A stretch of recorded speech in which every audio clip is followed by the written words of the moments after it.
It's been described as the worst ever NHS treatment disaster. This is the contaminated blood scandal, where, thousands of patients were given infected blood products during the 70s and 80s, and it infected them with viruses like HIV and hepatitis, and many have since died. Now, for decades, victims have campaigned, claiming the risks were never explained to them and that the scandal was subsequently covered up. So today, the first UK-wide inquiry into this scandal will begin hearing from those affected. Here are the thoughts of some of them. I think the whole thing has been dealt with in an absolutely appalling manner.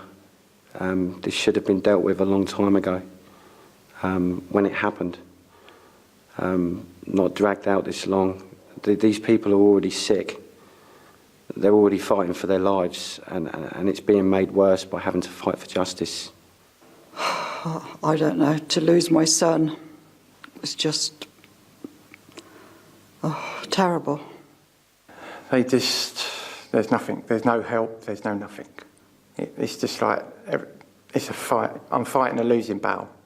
We've lost count of how many times I've been told I'm going to die, and each time I don't die, it's, oh well.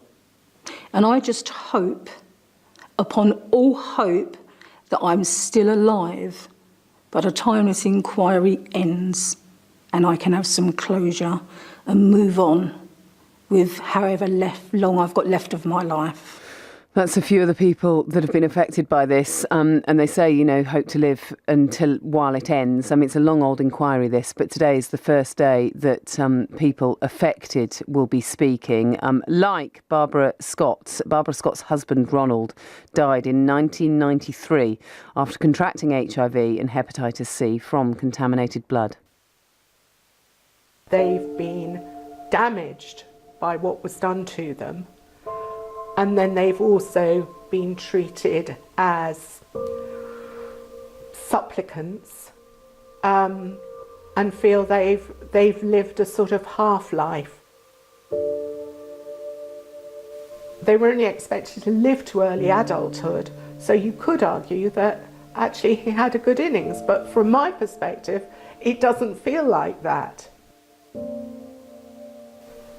It feels like, you've kind of dragged your children up as best you can,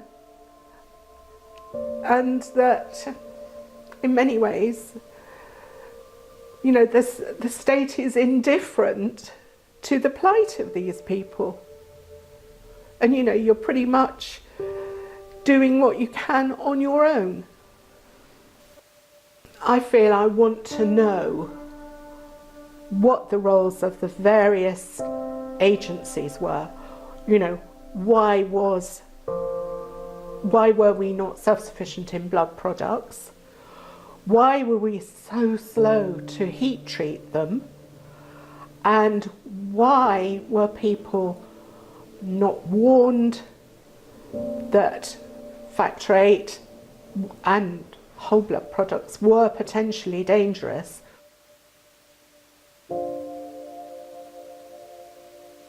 I think the governments of all stripes have kind of colluded with pushing back against an inquiry. People have been asking for it for a very long time, and it almost feels as if it's too little too late.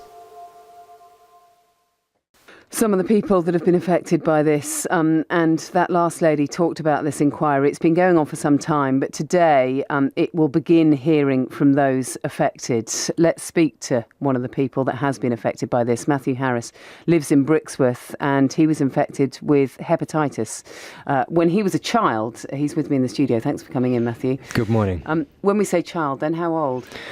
Well, I was born in 72. I was infected around the time 78 to early 80s, so I probably would have been between 8 and 10 years old. And how? How did it happen? A clotting factor, factor VIII. As a child, you get knocked about and you get what they call internal bleeding, and the medication at the time, this miracle cure allegedly, was factor VIII. So I was taken to Oxford, my nearest specialist centre, and I was given factor VIII intravenously injected, and that was it. I was sent home, told to rest for a few days, and I'll be back to square one.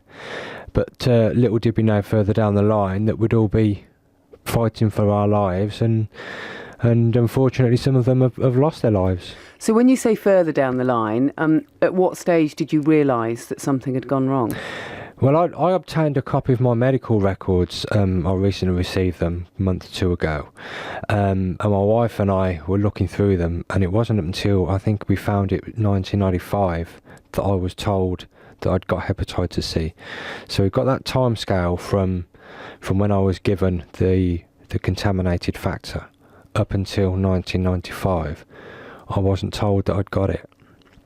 When I was told I'd got it, I just thought it was part and parcel of haemophilia. I didn't realise it was a separate thing. And I was told at the time they were monitoring it, and I couldn't really get my head around it. And then when I had to go into hospital to have liver biopsies every year or so to check on the severity of the cirrhosis or the progression of the cirrhosis, it started to dawn on me how severe this was. And when you've seen family members slowly wither away from HIV and hepatitis C, it's really, really awful.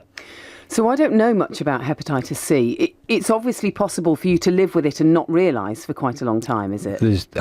Most definitely. I mean, if you just imagine it sits dormant in your liver and it's asleep, and all of a sudden it will just wake up one day, and then it will progressively get worse and worse. I mean, there's a lady I know outside the haemophilia community that had complications at birth and had to have a blood transfusion, and she caught hepatitis C, and then she passed it on to her husband unknowingly. So they were both infected, and they've got nothing to do with the haemophilia community. And without wanting to sound too dramatic, although I have to say with this inquiry that's going on, I mean, it is all dramatic, hepatitis C can kill. Oh, most definitely. Oh, crikey, yeah. Well, it's cirrhosis. You can get it through drink and excess drugs and whatever, but it will sit in your liver, and then it will just wake up, and then it will just slowly kill your liver, and that's it. You either have a liver transplant. I mean, luckily now I've been cleared of it through some really horrific medication. My wife had to give up work for some time to support myself and the children, because I was just out of it. You know, it was just terrible. And the only reason you have this is because of an NHS cock-up? Basically, not to put a finer point on it. Yeah, exactly, yeah. It has come to light now that those involved knew about it at the time, or knew there was problems with it, and they were advised to withdraw it, but obviously not. There's huge financial involvement from drug companies and governments, and I personally think, and many do, that it was swept under the carpet, and hoping it would just go away. And this is what this inquiry is looking into now, and they are calling it a scandal. What do your family make of it? Because from the way that you tell the story, you went to Oxford at that time when you were a kid, and you thought that this was going to be this, miracle for you with haemophilia. Yeah. I mean, they presumably thought that, they were going to get their son better. What do they make of it now? I don't see an awful lot of my family at the moment, but my wife, she just can't get her head around it. She can't believe how could such a catastrophe happen. And my in-laws, they're great. They've been really supportive.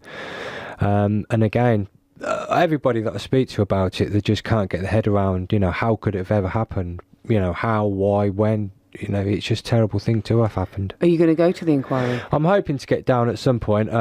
I'm self-employed, and I've got a family to support, so financially it is going to be quite difficult for me, but I do hope I can get down there at some point within the next couple of weeks. And just one final point, you're okay now, are you? I am, thankfully, yeah. I had 2 courses of the medication. The first course didn't work, which was the most toxic and the most painful, you know, and having to go to work whilst taking these tablets. I was on 11 tablets a day and 1 peg injection a week, which was unbelievable. And then I had to stop that because they detected, I had to have a blood test every week and they picked it up in the blood test, so I had to stop that and then wait for a new cocktail to come out, and I took that and luckily it did clear up. Yeah, so thankfully I'm one of the lucky ones, as to speak. Yeah, you are. Well, you've been through it, haven't you? Yeah. Thank you very much indeed for coming in. You're Nice welcome. to speak to you. Yeah, thank you. Matthew Harris lives in Brixworth, one of the people that has been affected by this. You'll hear a lot about this through today because it's the first day that inquiry will be hearing from those people affected, but the inquiry itself expected to last quite some time.